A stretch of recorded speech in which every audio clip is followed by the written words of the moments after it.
Gloire au Seigneur. Je rends grâce à Dieu pour ce qu'a été la semaine. Et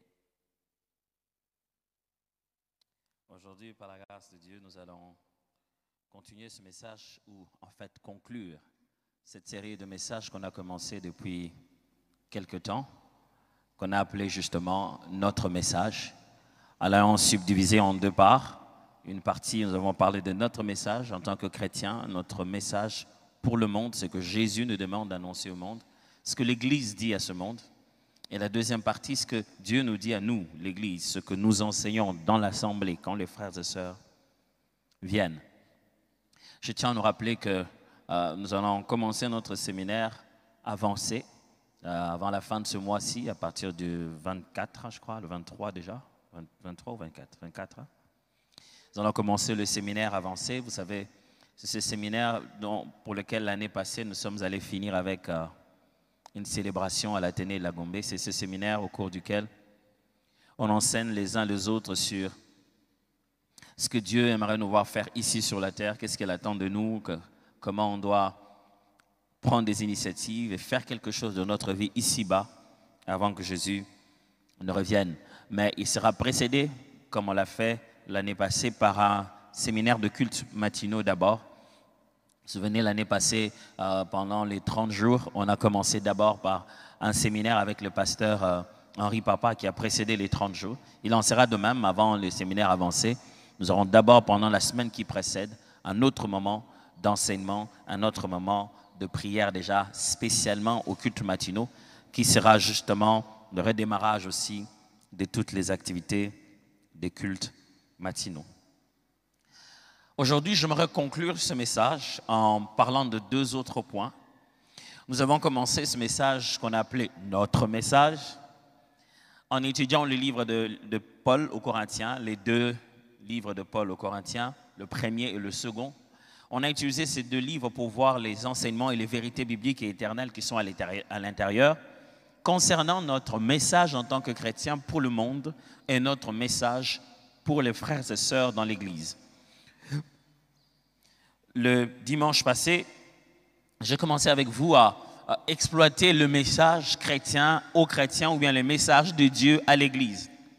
Paul a dit, je l'ai résumé en disant, Jésus est le fondement sur qui chacun doit intentionnellement bâtir. On a insisté sur le fait qu'on pouvait bâtir en or, en argent, en pierres précieuses, en bois, en foin ou en chaume, et que chacun de nous devait faire attention sur la manière dont il doit bâtir. On a dit, faites votre choix en tenant compte de l'épreuve de feu. Le temps révélera la pertinence de notre investissement. Nous avons aussi dit que ce qui est moins cher coûte très cher. Nous avons aussi parlé du fait que le temps est court, que nous devons nous dépouiller de tout. La foi chrétienne n'est pas une foi qui se base sur ce que nous amassons, mais sur ce de quoi nous nous débarrassons ou comment nous nous dépouillons. Le temps qui arrive, Jésus qui revient bientôt et le temps qui est le nôtre, mes amis, ce n'est pas le moment où vous devez savoir combien de biens vous devez vous remplir. Un homme qui n'est même pas chrétien, qui ne l'a même pas fait par une base spirituelle, était devenu très, très, très riche, au point que la richesse commençait à le déranger. Alors il a commencé à tout vendre, progressivement. Il vendait chacun de ses biens jusqu'à se retrouver à vélo. Alors il a retrouvé la paix dans son cœur. Je peux vous dire que quelquefois, certaines des choses qu'on a dans la vie ne sont pas pour notre bonheur, sont plutôt pour notre malheur. Maintenant que vous marchez à pied, votre voisin ne vous dit rien. Vous vous passez, vous souriez, de fois même vous vous saluez. Mais passez en véhicule et que la ruelle est petite et que lui, il est obligé de coller un peu le mur pour te laisser passer. C'est là qu'il va te dire, Bino, Bino, qu'est-ce qui a changé? Ou prenez une plus grosse voiture et roulez en route. Et vous verrez comment ceux qui ont une voiture plus basse ont tendance déjà à vous parler avec colère. Personne n'a encore rien dit. On dirait que plus on possède dans la vie, plus on se cherche des problèmes des fois. Mais l'idée de Paul ici, c'est simplement pour dire que votre possession ne devienne pas tellement votre faiblesse au point que vous n'êtes pas prêt à lâcher pour partir au ciel. Parce qu'au fur et à mesure que le temps évolue, mes frères, au fur et à mesure, nous nous débarrassons de ce que nous avons. Si vous ne vous débarrassez pas de ça, votre corps va commencer à lâcher lui-même. L'âge va vous le faire sentir. Vous étiez en train de porter des talons en aiguille très haut. L'âge va vous faire débarrasser de ça. Les crampes au mollet, ça va commencer à vous rappeler que non, les talons comme ça, ce n'est pas pour toi. Vous aimiez les pantalons, les jeans bien serrés là, des languettes.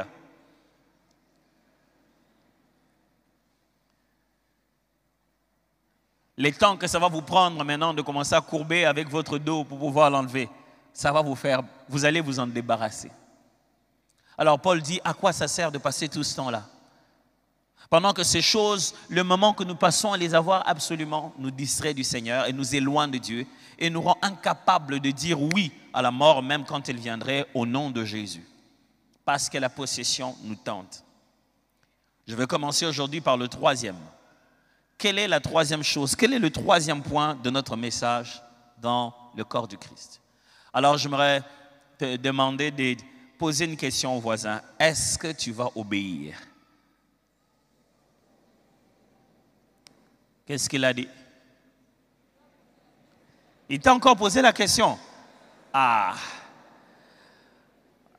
Entendez-vous bien? Question d'abord, réponse, et puis question, réponse. On répond. Est-ce que tu vas obéir? Quelle est sa réponse? Si vous avez un voisin qui ne vous répond pas, levez la main, on va vous changer les places. Est-ce que vous avez aussi le temps de lui répondre à lui? Parce qu'en fin de compte, on vient tellement à l'église, on écoute tellement de choses que ça ne sert à rien si on finit ce culte et que j'ai dit ces choses. C'est pour les avoir seulement entendues. Jésus dit qu'il y a un malheur à être juste un écouteur et ne jamais pratiquer ces choses. Il a dit, si vous ne faites qu'écouter, vous êtes comme une maison qui est bâtie sans une fondation. Vous êtes bâti sur les sables. Bâti sur les sables. Est-ce que c'est à ça que vous voulez ressembler? Le sens de tout ce que je vais me mettre à vous dire maintenant, c'est pour vous mettre à l'appliquer à la sortie de cet endroit. Pourquoi pas maintenant même? C'est pour ça que nous venons, pour écouter les Écritures. Alors, le point 3, ou bien le premier point de ce matin, tout m'est permis, mais tout n'est pas utile. Tout m'est permis, mais tout n'est pas utile. Frères, quand vous venez à l'église, c'est ce qu'on essaie de vous expliquer, mes frères et sœurs dans le Seigneur. On essaie de vous expliquer qu'on a tellement d'opportunités. Pourquoi vraiment vous allez venir quelque part pour qu'on puisse vous refuser de vous habiller d'une certaine manière, on puisse vous refuser d'aller à certains endroits, on puisse vous refuser de consommer certaines choses qui, pour d'autres personnes, ça leur fait de la joie, du plaisir. Pourquoi on va vous interdire un tas de plaisirs? Je n'ai pas envie d'aller là-bas. Pourquoi venir à l'église pour que le pasteur vous bombarde d'une longue liste? Pas faire ça, pas faire ça, pas faire ça. Ça sert à quoi tout ça? Pourquoi venir vraiment dans un endroit pour qu'on me dise comment vivre? Le christianisme serait de la dictature. Non, notre message est celui-ci. Tout m'est permis, mais tout n'est pas utile. Pourquoi ils font? Pourquoi nous on ne le fait pas? Parce que tout m'est permis, mais tout n'est pas utile. En Corinthiens chapitre 6, versets 12 à 13, il est écrit, tout m'est permis, mais tout n'est pas utile. Tout m'est permis, mais je ne me laisserai asservir par quoi que ce soit. Les aliments sont pour le ventre et le ventre pour les aliments. Et Dieu détruira l'un comme les autres. Mais le corps n'est pas pour l'impudicité. Il est pour le Seigneur et le Seigneur pour le corps. Paul est en train de parler d'un sujet qui était à chaud à cette époque-là. Chez les Corinthiens, les viandes sacrifiées aux idoles. J'ai eu le premier jour le temps de mettre le contexte de toutes ces choses. Alors, est-ce que les aliments qu'on mange nous rendent impurs? Parce que leurs autres parties ont été mangées pendant les temples des idoles, pendant les cultes des idoles. Alors, Paul est en train de leur expliquer, d'établir un équilibre là-bas. Il leur dit que, voilà, en fait, en réalité, c'est ci. En réalité, on sait que derrière, il n'y a pas d'idole. Cette statue-là, il n'y a rien, il n'y a pas de Dieu dedans. C'est les gens qui sont en train de s'arnaquer entre eux. Que tu manges cette nourriture, cet animal-là, c'est Dieu qui l'a créé. On a pris l'animal là-bas, on l'a amené là-bas. Si tu le manges, tu es en paix, tu es à l'aise, il n'y a pas de problème. Et d'ailleurs, tout est sanctifié par la parole et la prière. Mais il y a des autres frères qui, en mangeant cela, ils sont mal à l'aise, ils pensent qu'ils pêchent. Alors pour eux, ne mange pas. Quand tu es avec eux, ne consomme pas ça. Sinon, tu es en train de causer un péché chez eux et tu deviens leur occasion de chute. Alors il leur démontre ça. Il t'est permis de manger. Tu peux manger si tu veux. Mais ça ne va pas atteindre l'utilité au milieu de la communauté avec tes frères. Tu leur as mangé, mais ça ne sera pas utile. Pourquoi peux-tu perdre quelqu'un dans sa foi à cause de ce que toi tu veux manger? Et puis il dit, en même temps, tout m'est permis. Mais je ne deviendrai esclave de rien du tout.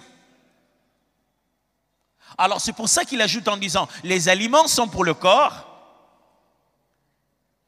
Il dit, les aliments sont pour le ventre et les ventres pour les aliments.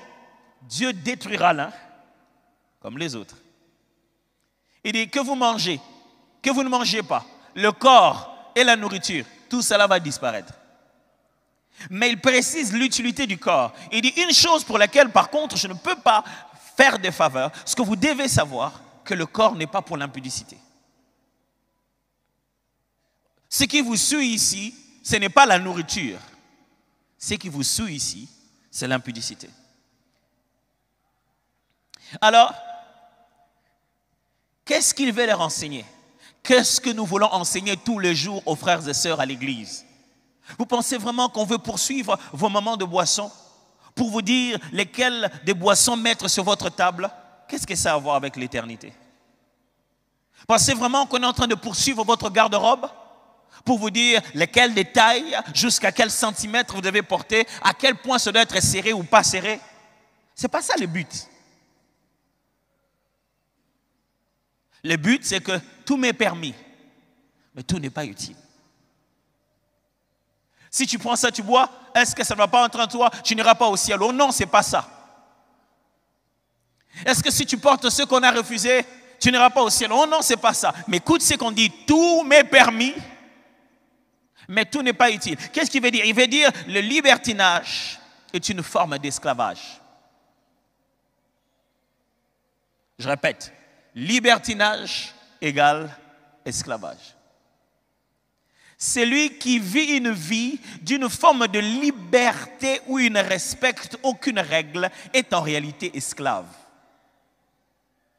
Oh oh. Vous avez besoin de la liberté et non pas du libertinage. Vous avez besoin de la liberté et non pas de la dissension. Vous avez besoin d'être libre de la loi, libre des règles mondaines, des règles mondaines, libre des anciens principes qui n'ont aucune révélation de Dieu. Mais vous ne devez pas devenir esclave de vous-même. Paul dit ceci. On dit, tu ne commettras pas d'adultère. Tu trouves que c'est une limite et qu'on t'a empêché de faire quelque chose. On dit ne vis pas dans l'impudicité. Tu te dis, bon, on me limite de pouvoir exprimer tous mes désirs. Je vais vivre avec qui je veux, coucher avec qui je veux, quand je veux boire ce que je veux. Et alors Paul te pose la question, pourquoi tu n'arrives pas à arrêter quand tu veux?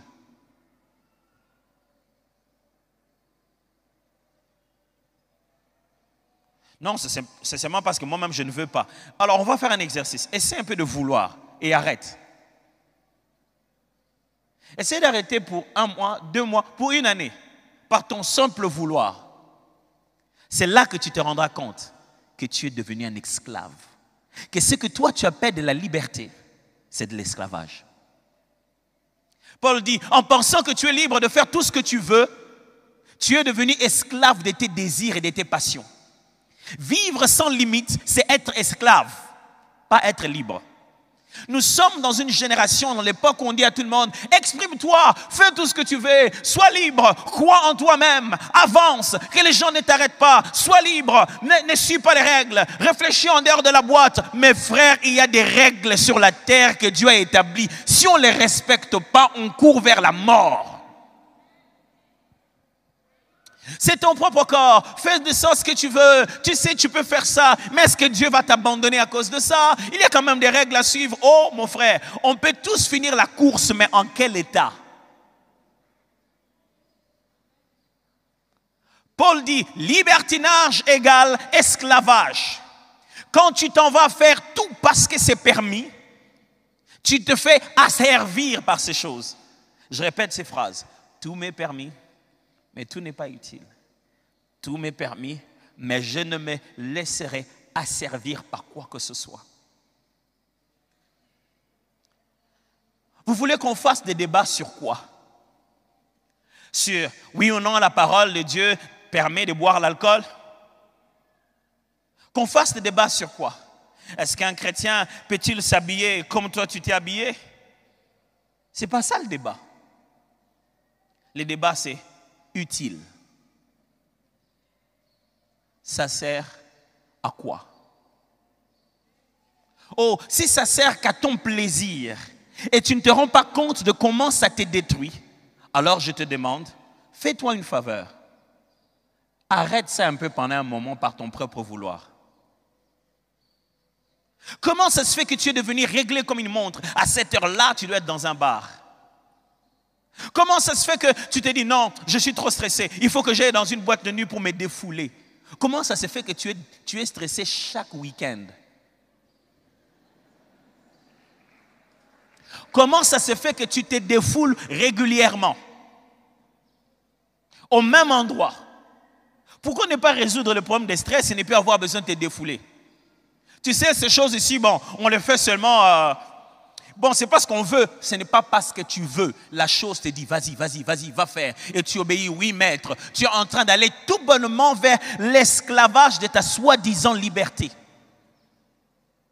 Oh, frère, c'est surtout le fait qu'on dise aux gens que grâce veut dire libertinage. Que la grâce de Dieu signifie fais tout ce que tu veux, Dieu ne va pas te condamner. Non, mes frères, écoutez bien ce que Jésus dit. Ne craignez pas ce qui peut tuer le corps et ne faites rien à l'âme et à l'esprit.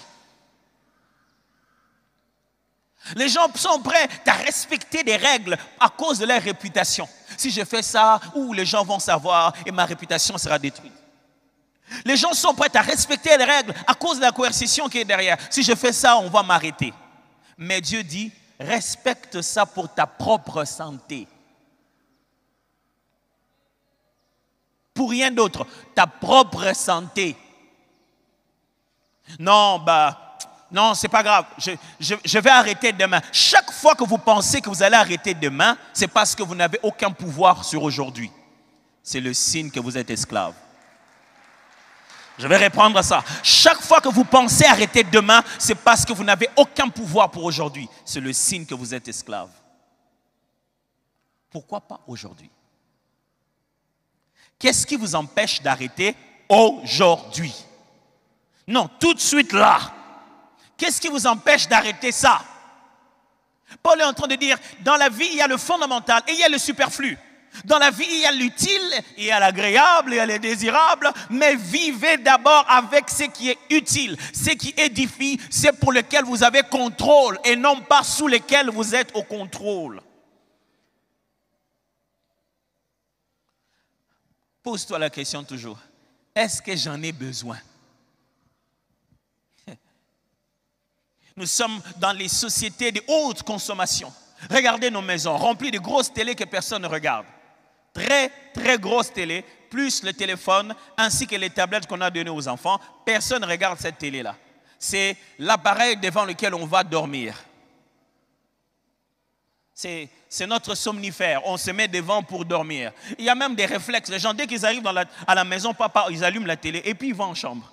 Ils vont se préparer et ils ont juste allumé la télé. Comme si quelqu'un leur a dit, avant que la maison fonctionne, allume la télé.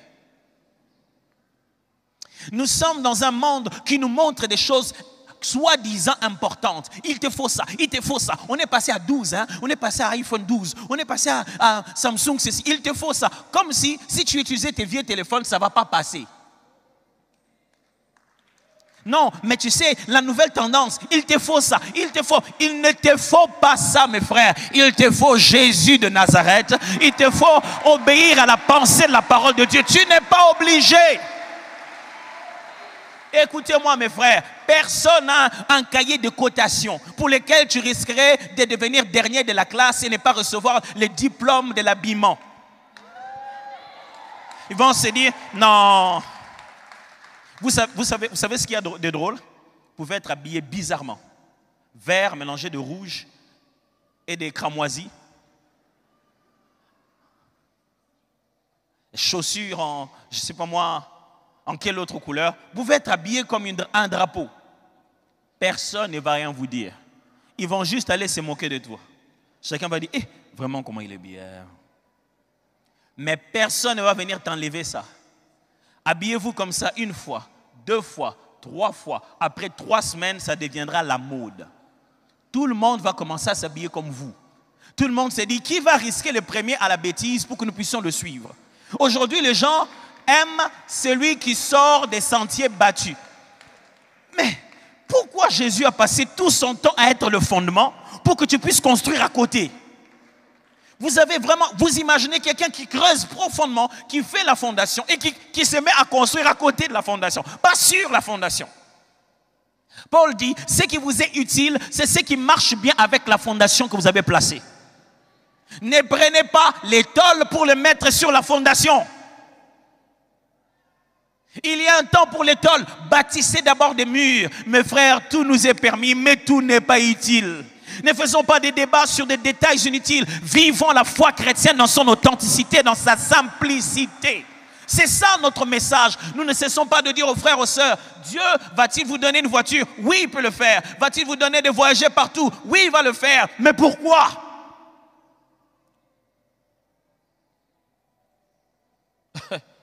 Mais pourquoi? Non, mais parce que je veux quand même qu'on sache. Que sert-il à un homme de gagner le monde entier et de perdre son âme? Écoutez-moi bien. Dieu est tellement intéressé par votre éternité qu'il peut vous priver tout ce qu'il faut dans le temps présent pour que vous garantissiez votre lendemain.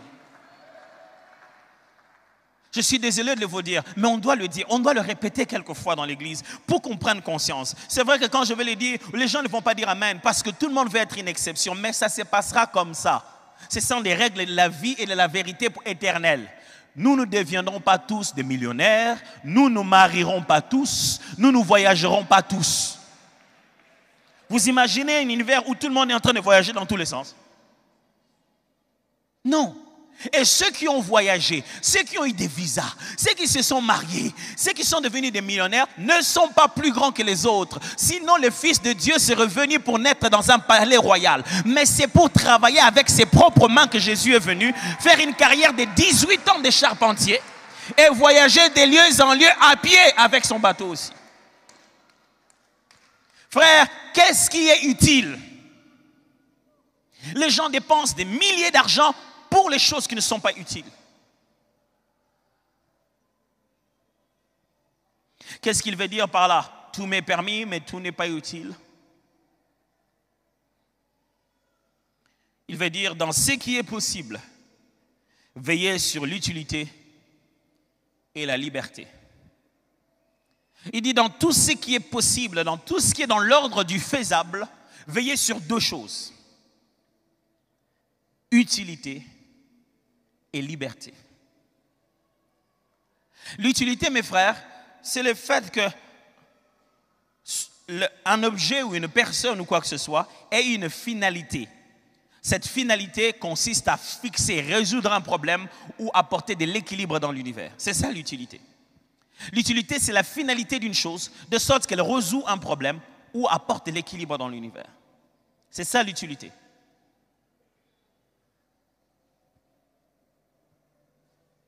Ne dit-on pas que même la moustique, même des insectes, j'ai bien dit, hein? C'est le moustique, hein? J'ai juste vu ton visage. Dès que j'ai dit la moustique, j'ai vu le visage de ma femme, c'est comme si elle avait un monstre. Ce n'est pas la moustique, c'est le moustique. Hein? C'est le moustique. Ne dit-on pas que le moustique, c'est bon.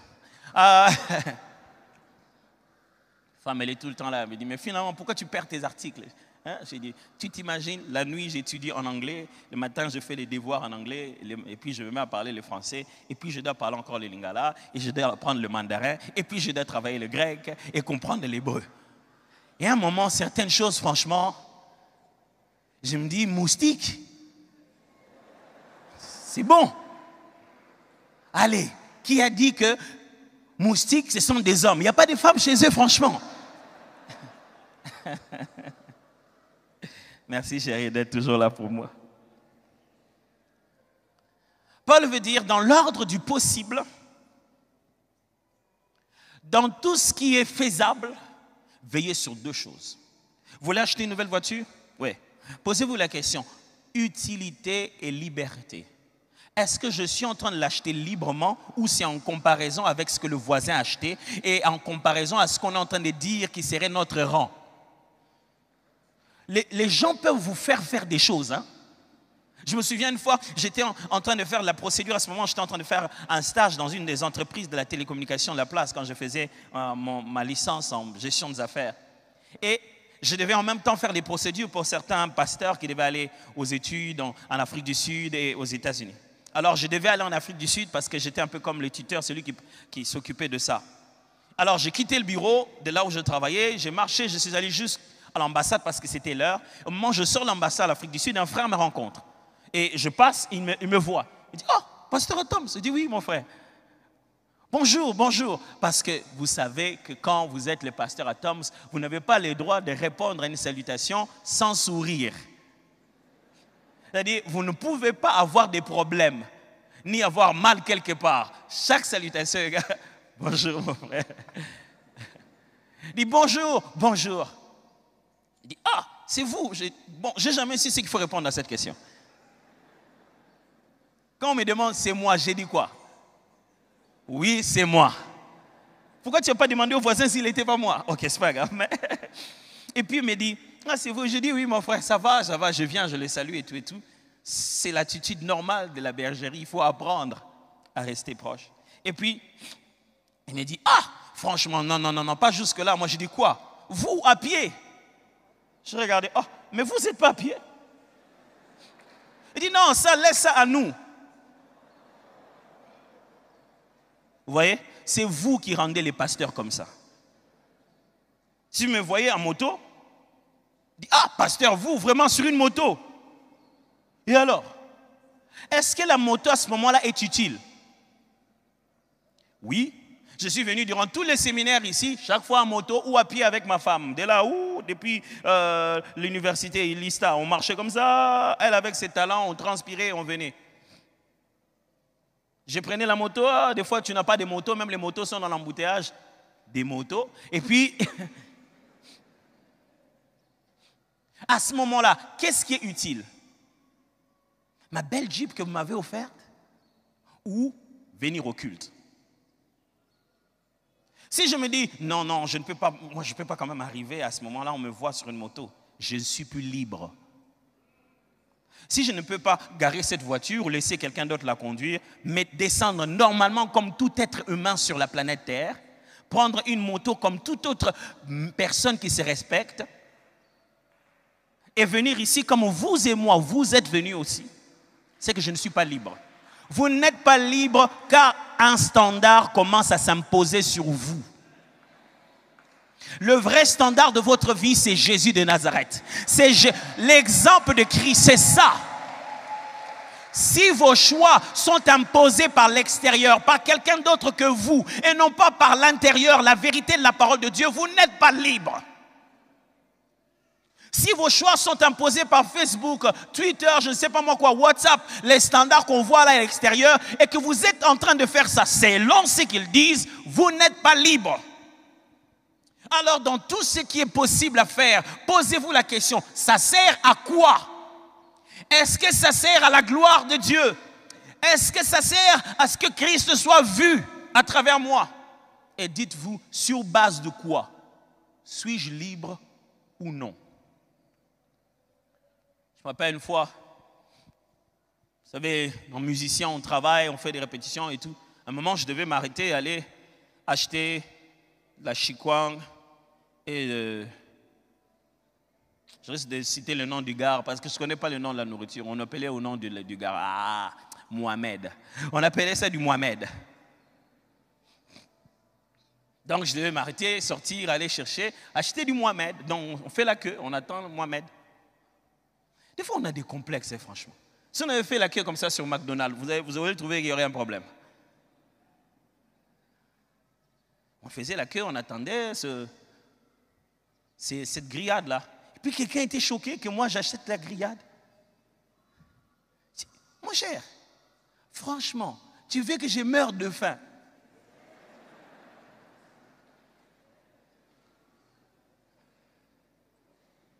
Au nom de quoi? Du standard. C'est-à-dire, tu préfères que je mange un shawarma à ce moment ici, où tout mon être réclame à voix haute.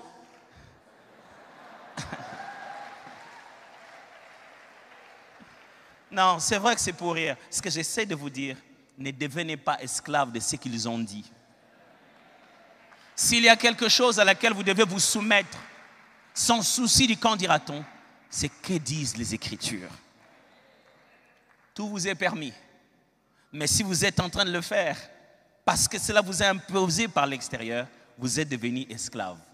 Tout vous est permis, mais tout n'est pas utile. Frères, c'est ce qu'on vous répète ici en venant à l'église. Deuxième chose, qu'est-ce qu'on nous dit encore quand on vient à l'église?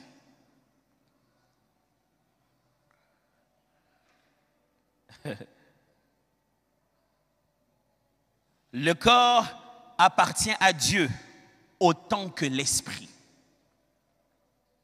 Cette partie, j'ai vraiment voulu très bien l'enseigner parce que c'est l'un des points qui déséquilibre la présentation de l'évangile dans l'église. Parce que généralement, quand on dit évangile, les gens pensent que l'évangile, c'est juste prêcher les gens à la conversion. Non. Quand on presse les gens à la conversion, ils entrent maintenant dans ce message. Après, cette bonne nouvelle est beaucoup plus grande. C'est comme un cadeau avec plusieurs cadeaux à l'intérieur. La bonne nouvelle, c'est que Christ, en croyant au Seigneur, vous êtes sauvés. Excusez-moi, vous êtes sauvés et vous êtes sauvés. Donc le salut est total. À l'intérieur, il y a plein d'autres dimensions. Alors, il y avait un problème parce que la mentalité grecque réfléchit avec ce qu'on appelle du dualisme, c'est-à-dire la séparation du monde en deux parties. Le dualisme sous-entend que le monde est séparé en deux tels que le matériel et le spirituel ou l'immatériel. Et que le matériel est dérisoire, est pervers, est inutile, et que l'immatériel est excellent, est élevé. Donc le spirituel, c'est ce qu'il y a d'important, et le corps ne sert absolument à rien. Donc faites avec le corps ce que vous voulez, ce que vous faites avec le corps ne touche pas à votre esprit. C'est ça le dualisme grec. Alors, donc ils avaient tendance à faire n'importe quoi avec leur corps en se disant que ça ne va pas affecter leur esprit, en se disant que ça ne va pas affecter leur relation avec Jésus. Alors Paul est en train de leur expliquer une chose très importante. 1 Corinthiens chapitre 6, versets 19 à 20.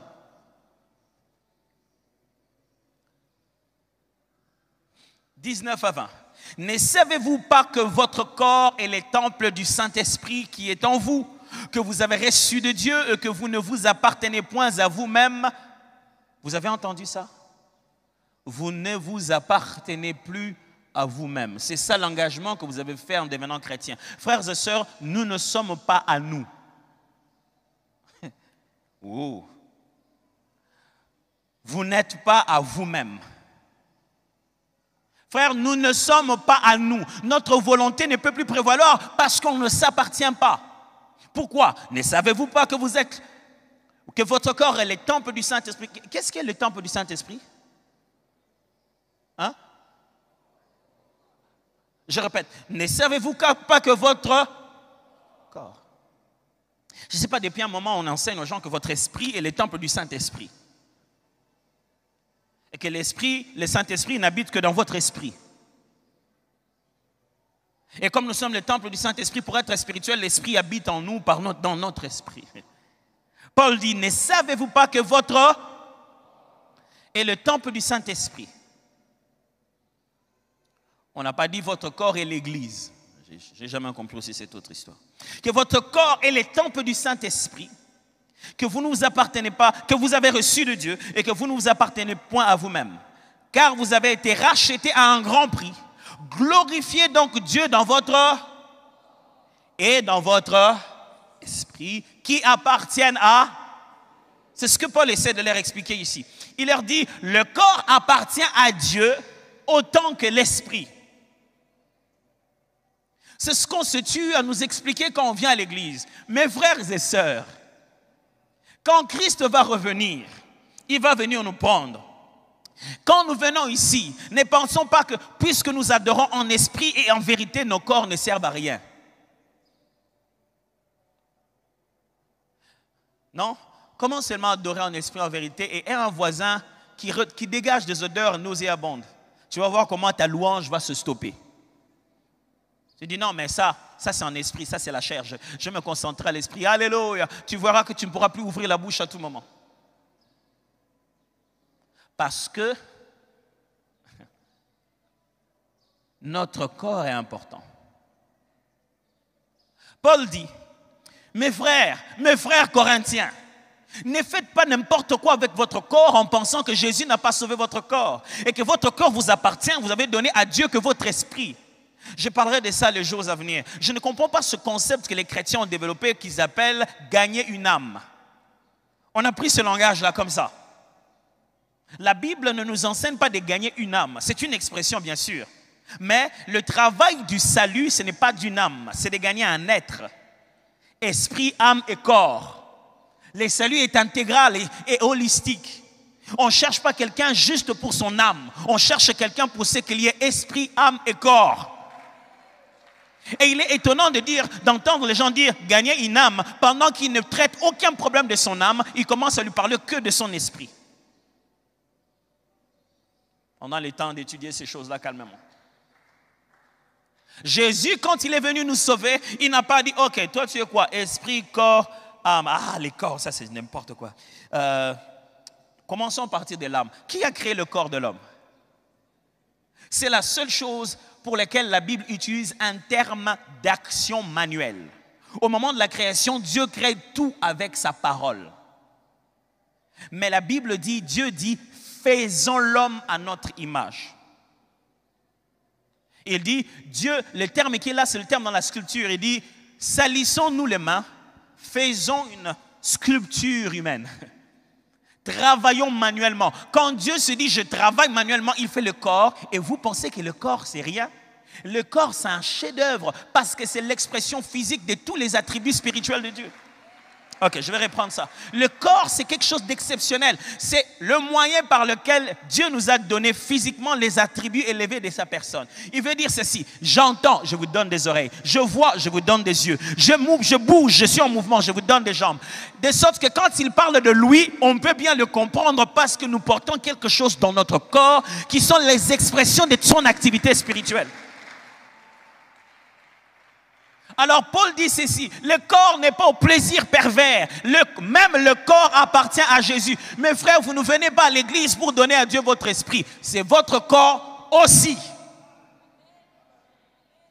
Ça signifie quoi en termes clairs? Ça signifie prends soin de ton corps, prendre soin de ton corps, de son corps, prendre soin de son corps est un devoir chrétien.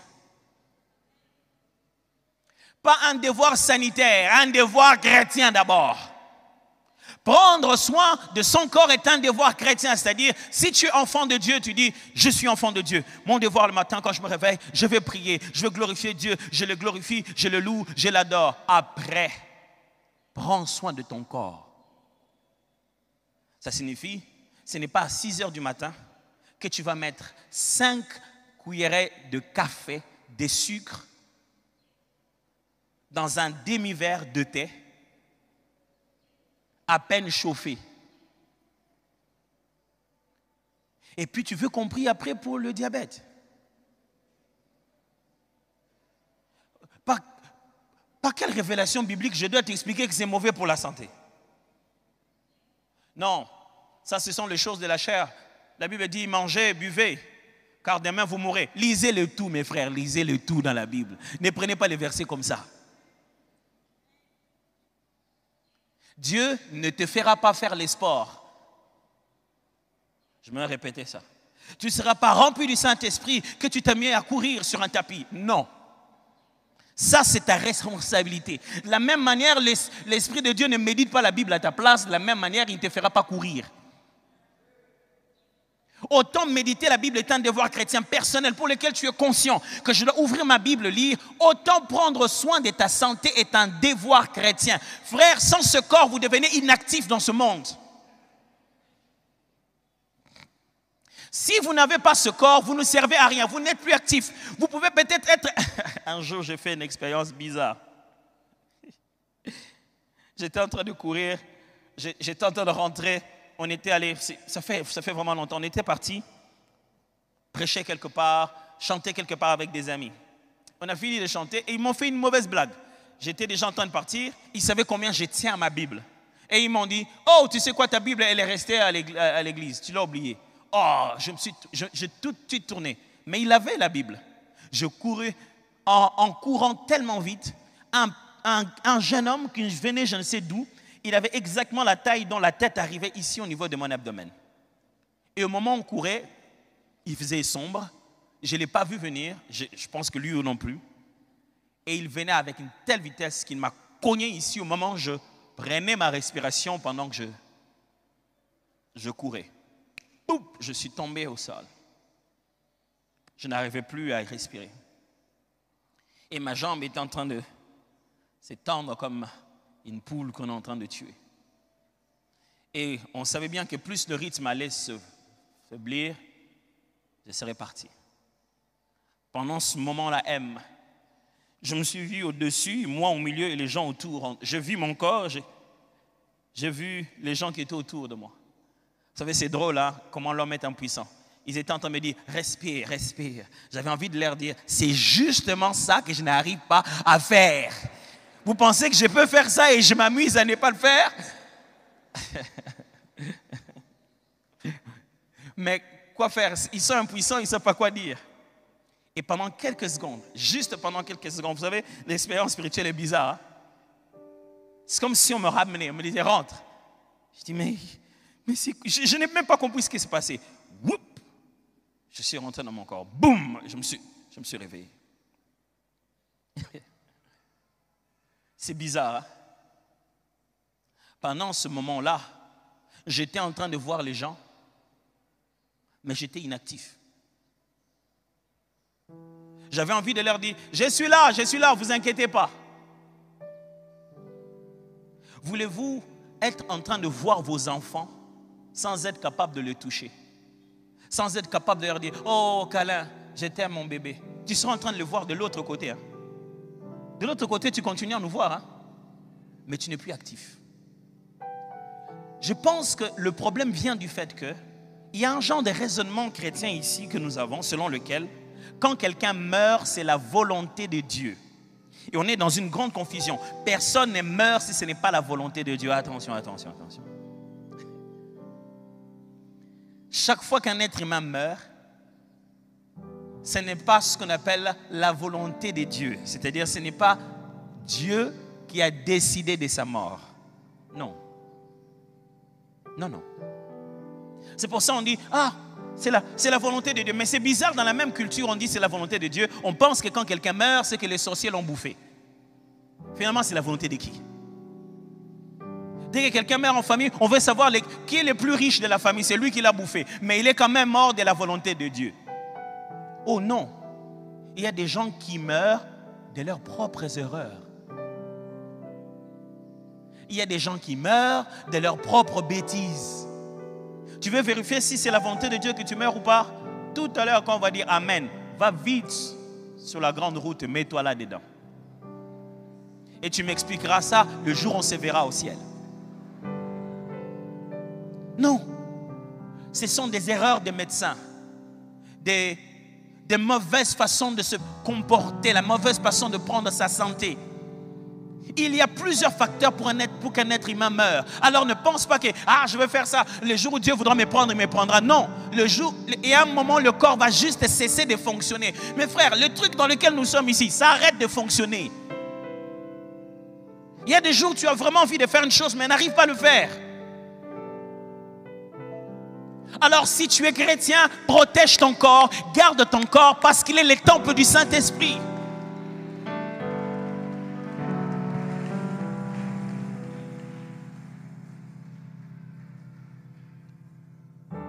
comment tu vas?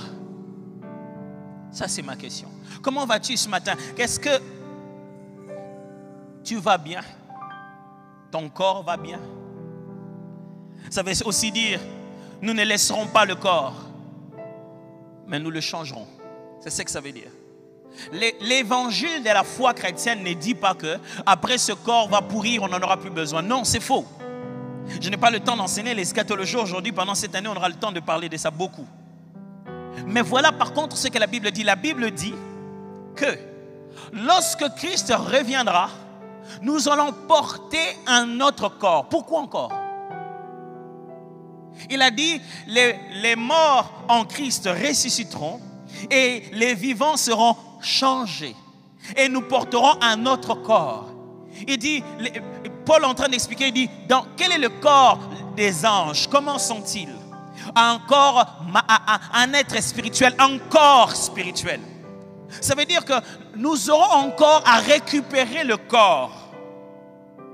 Pourquoi as-tu 25 ans avec un corps de 56 ans? Pourquoi as-tu 50 ans avec un corps de 90 ans?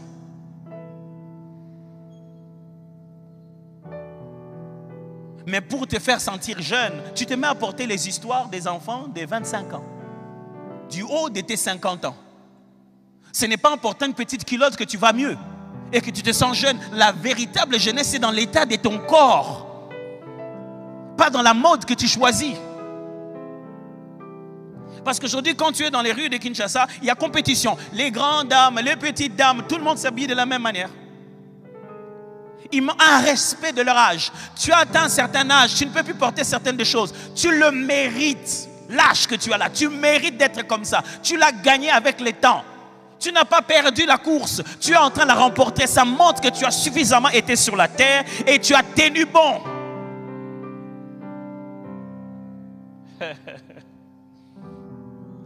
Dernière deux choses.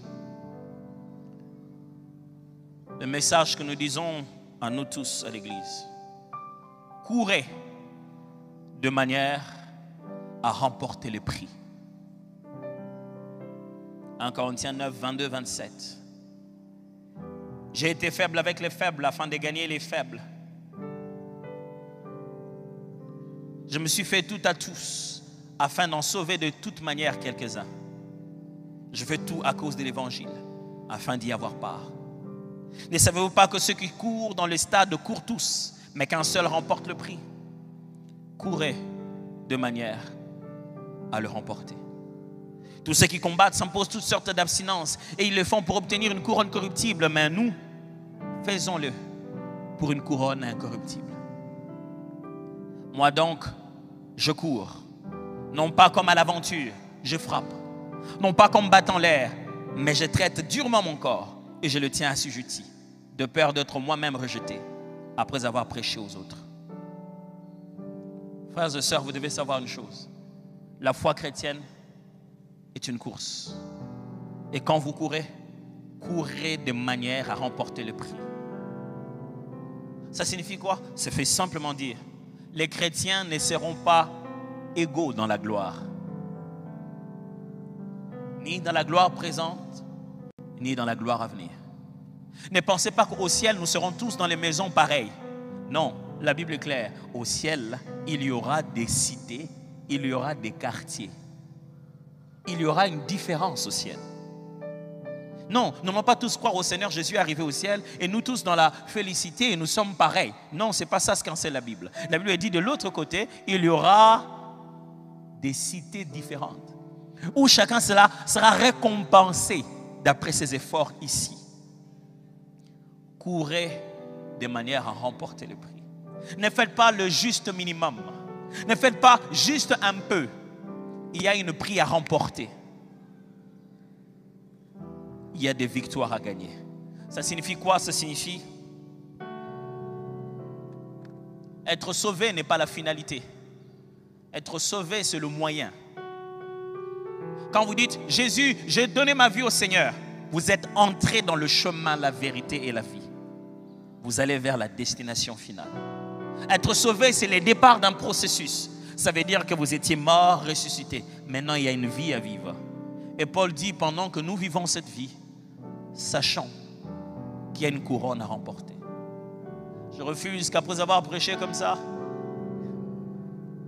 m'avoir privé à mes propres enfants parce que je dois rester concentré à préparer des prédications. Et qu'à la fin, ils disent, toi c'est qui? Ah, Toms, toi tu vas là-bas dans l'autre quartier. Je demande, et là c'est le quartier de qui? On me montre les quartiers de quelqu'un que je ne connais même pas, qui n'a jamais même prêché l'évangile, mais qui a été juste un bon chrétien.